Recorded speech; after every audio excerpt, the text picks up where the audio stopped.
घर साफ है और बाहर भी है, स्वच्छता के रास्ते पे आगे ही बढ़े, आगे ही बढ़े। गाँव गली मोहल्ले शहर सभी में स्वच्छता का त्योहार करे। सध्या मूल नदीची स्वच्छता अभियान चालू आहे। ही कंटिन्यू रोजचे 2 तास आपण सकाळी देत असतो। आपण टाकलेले हे नारळ आहेत, असा हार आहे, देवता आहे, याच्यात मोठ्या प्रमाणात या नदीची अस्वच्छता झालेली आहे। म्हणजे जनसामान्याला नारळ खाण्यासाठी भेटत नाही, आपण इथे आणून टाकतो। जिथं लोक संडास करतात तिथं आपण देवाची फुलं टाकतो, नारळ टाकतो, पूजेचं सामान आपण टाकत असतो। अशा पद्धतीने आपण सगळं नदीला अस्वच्छता करून ठेवली आहे। भले ज्या नदीला पाणी नसेल तरी काही हरकत नाही, थोडंफार पाणी आहे, पण कुठेतरी हे सगळं दृश्य बघून म्हणजे इथं आपण आपली अस्मिता म्हणजे आपण आपला मनातला श्रद्धाभाव आपण देवाला अर्पित करतो आणि ते सगळं झाल्यानंतर अशा या गंदी म्हणजे चांगल्या ठिकाणी आपण हारून टाकतो, म्हणजे आपण कुठेतरी पाप करतो असं मला वाटतं। पण असं करू नका, कारण की आपल्या घरासमोर नगर परिषदेची घंटागाडी येते, वारंवार आम्ही सांगतो, पण या चांगल्या नदीची आपण कुठेतरी बुजवण्याचं काम करताना दिसत आहोत। आणि हे सगळं हार, औषधी, दारूच्या बाटला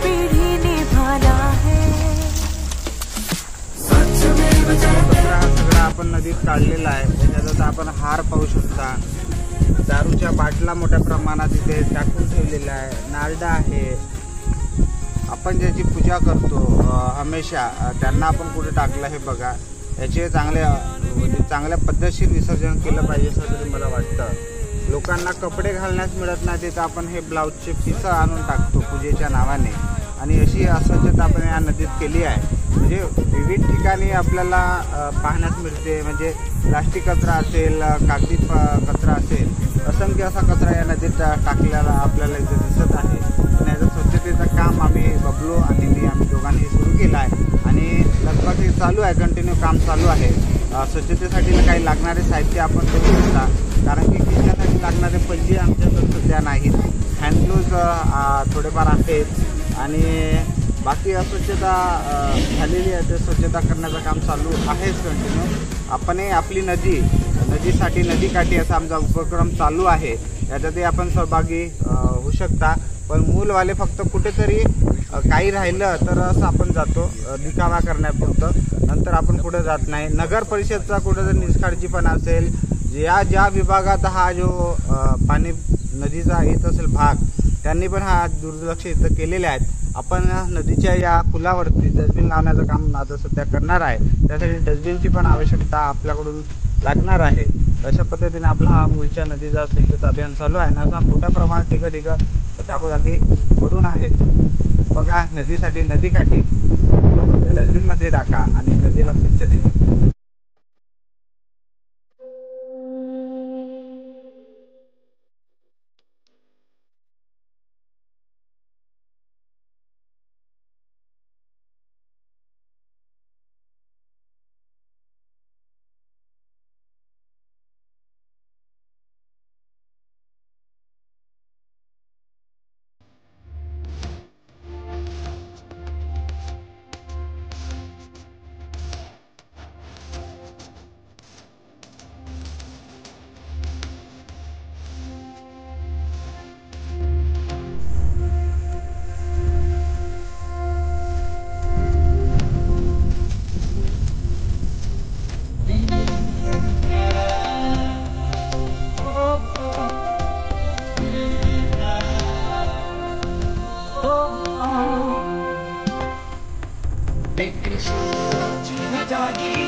जेवण भेटत नाही, तांदूळ गहू भीक मागून खावं लागतं। आपल्याला भेटतं तर आपण देवाच्या नावाने आपण देवाला चढवतो आणि ते नंतर नदीत आणून टाकतो।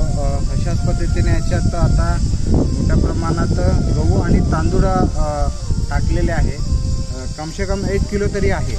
म्हणजे 1 किलो तर लोक 2 टाईम खाऊ शकतात असं तांदूळ गहू असतं. पण आपण हा विचार पण नाही करत. हे नदीत न टाकता म्हणजे जनसामान्याला जे आपल्या घरी येते त्याला दिलं असतं तर अजून चांगलं तुम्हाला पुण्य लागलं असतं, तुमचं आयुष्य वाढलं असतं, घरात समाधानी आपण राहिलो असतो. पण असं न करता आपण नदीत टाकतो. चांगलं केलं नदीत टाकल्याबद्दल. आम्ही हे सगळं जे आहे गहू तांदूळ जे आहे त्यांची आम्ही जमा करतो आणि हे जे तिथं झाडं आहेत तिथं आम्ही हे टाकत असतो. कारण की हे चिमणी असेल, मुंग्या असेल, माकोडे असतील आणि विविध जे पतणारे पक्षी आहेत ते खात असतात. त्यांच्यासाठी आम्ही हे तुम्ही टाकलेले जे देवाचे मंदिरातले तांदूळ गहू आहेत ते आम्ही आज पक्ष्यांना टाकणार आहोत आणि तिथं ते ठेवणार आहोत, जेणेकरून त्यांचं पण पोट भरत. तुम्ही असेच करत राहा.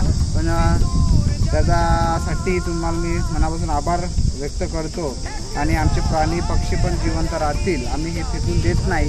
तुम्ही स्मशानभूमीत फेकलेला चिवडा असेल, जेवणाचा नैवेद्य असेल ते पण आम्ही उचलत असतो आणि ते पक्षी आणि प्राण्यासाठी देत असतो. आणि हे आता आम्ही इथे झाडं लावल्या तिथे आम्ही हे टाकतो.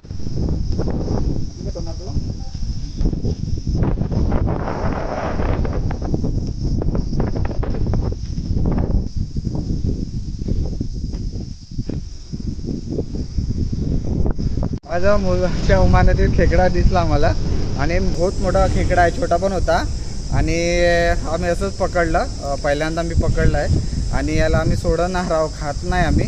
आणि अशीच प्रजाती आपल्या पुढच्या नदीत होते. मोठे मोठे खेकडे आपल्याकडे होते असं वाटतं मला. आणि नदी सुकल्यामुळे सगळं बाहेर निघलेलं आहे. यांच्यासाठी पण पाणी राहिलं नाही. अशी घोरचूक आपण केलेली आहे. पण आता आपण याला सोडून देऊ आणि हा आपल्या दिवसात राहील, या नदीतच राहील. याचा पण खूप मोठा आहे, पकडण्यास खूप मोठी कसरत झाली. पण एक चांगला अनुभव खेकडे पकडण्याचा आम्हाला झालेला आहे. आता याला सोडून देत आहे आणि हा जाईल पाण्यात. सोड ना पाण्यात. हां पाण्यात पाणी तिकडे आहे नाही, तो इथंच राहायचे. चिखल आहे ना, बहुत मोठा टम आहे.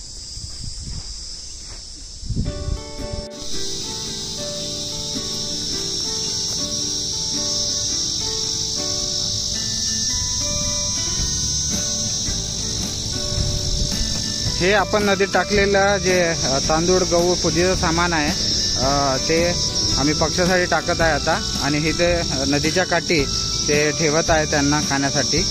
आणि असंच आपण देत राहा, जेणेकरून आम्हाला पक्ष्यांना पण देता येईल. आणि पक्ष्याचा आवाज आपल्याला इकडे येताना दिसत आहे.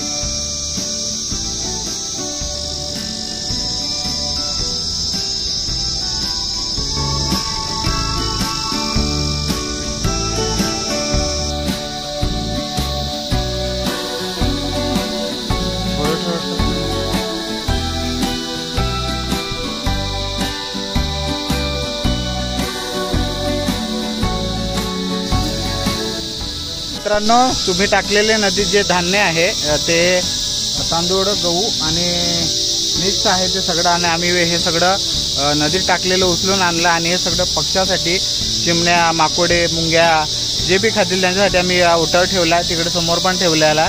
आणि अशा पद्धतीने त्यांचं न वाया न जाता, सोडून न जाता ते प्राण्यांसाठी पक्ष्यासाठी, प्राणी म्हणजे आपले आरुताई बी इथे सगळं खात असतं आणि त्यांच्यासाठी आम्ही ते ठेवलेलं आहे. आणि एक चांगला उपक्रम आमच्या बबलू भाऊने सुचवला मला आणि त्याच्या माध्यमातून आज ते टाकलं आहे. आणि आपण अशी नदीत टाकत जा. नसल नदीत न टाकता आपण इथं आणूनही ठेवलं ओट्यावरती, तर ते आम्ही इथं टाकू. आपण मरणावर ठेवलेला चिवडा तो घरी नेत नाही, आपण तिथंच ठेवतो. तो पण आम्ही सगळं भोवताली टाकत असतो, कारण की लहान लहान मुंग्या माकोडे ते खात असतात. म्हणजे त्याचा अभिमान आम्हाला सार्थ अभिमान वाटतो. न वेस्टेज जाता हे सगळं करतो आम्ही. आणि फक्त स्वच्छतेकडे आपण सगळ्यांनी लक्ष दिलं तर बरं होईल. आणि हा परिसर पण स्वच्छ करणार आहोत आम्ही. आजची आमची स्वच्छता अभियान इथं संपली अशी मी जाहीर करतो. आणि बबलू भाऊचे आभार मनापासून. त्याने आज चांगला एक पर्याय सुचवला आणि त्यानेच हा सगळे भोवताली पक्ष्यांसाठी धान्याची व्यवस्था नदीतून केली आणि ते टाकली.